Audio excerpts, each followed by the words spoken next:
আজকে রান্না করব বাঁধাকপি ঘন্ট চিংড়ি মাছ দিয়ে। প্রথমে বাঁধাকপিগুলোকে কাটতে হবে এবং কাটার একটা হিসেব আছে। ছুরিতে কেমনভাবে কাটতে হবে সে তো দেখতেই পাচ্ছ, কিন্তু বটিতে এরকম একটা বাঁধাকপিকে 4 ভাগে ভাগ করে নিয়ে এক একটা ভাগকে সরু সরু করে বটির ধার মুখের কাছে কাটতে হয়। তো এখানে আমি দেখাতে পারছি না সেটা। তারপর আমরা আলুগুলোকে কিউব শেপে কেটে নেব। টমেটো কেটে নিয়েছি, আর এখানে মটরশুঁটিও ছাড়িয়ে নেওয়া কমপ্লিট।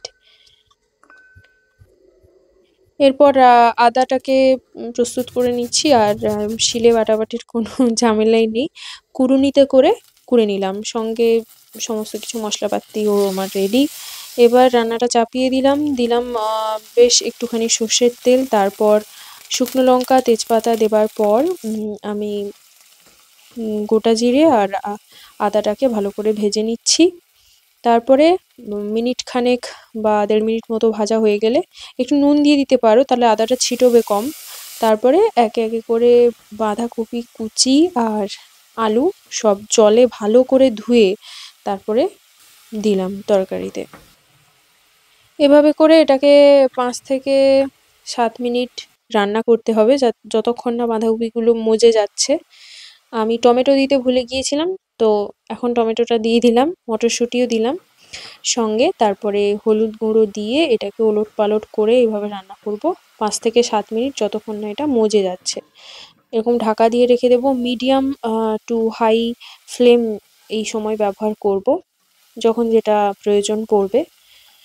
তারপর এইভাবে ঢাকা বন্ধ করে আবার ঢাকা খুলে রান্না করে নেবার পর প্রায় 10 থেকে 15 মিনিট কেটে গেল, তখন ঠিক এরকম একটা অবস্থা। আমি কিন্তু জল তার আগে অ্যাড করিনি, কেননা বাঁধাকপির মধ্যে থেকেই জল আমরা পেয়ে যাব কিছুটা, তাই। তো রান্না প্রায় 20% মতো হয়ে আসার পর আমি গরম জল দিলাম তরকারিতে। কিন্তু গরম জল দিলে পরে কি হবে, ওই যে শকটা পায় না সবজিগুলো, ঠান্ডা জল হঠাৎ করে অ্যাড করলে, গরম জল অ্যাড করলে ওই শকিং ব্যাপারটা থাকে না, ফলে সেদ্ধ হতেও তাড়াতাড়ি সময় লাগে। আর তরকারি প্রায় কমপ্লিট হয়ে এসছে। ঢাকা দিয়ে আমি জল দেবার পর ঢাকা দিয়ে আমি কিন্তু 10 মিনিট মতো সেদ্ধ করেছি, তখন জলটাও কমে এসেছে আর তরকারিটাও রেডি হয়ে এসছে।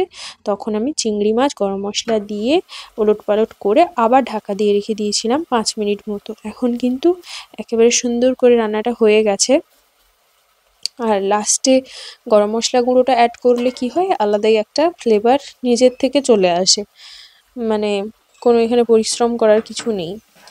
তো ব্যাস, রান্না কিন্তু কমপ্লিট। দেখতে ভিডিওতে একদম 5 মিনিট বা 4 মিনিটের হলেও অবশ্যই একটু ধৈর্য নিয়ে রান্নাটা করতে হবে, তাহলে কিন্তু খুব ভালো হবে, খুব সুন্দর হবে।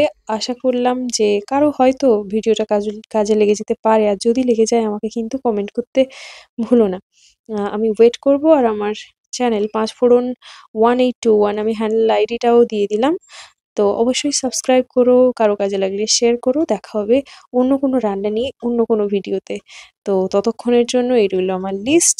সবাই খুব ভালো থেকো।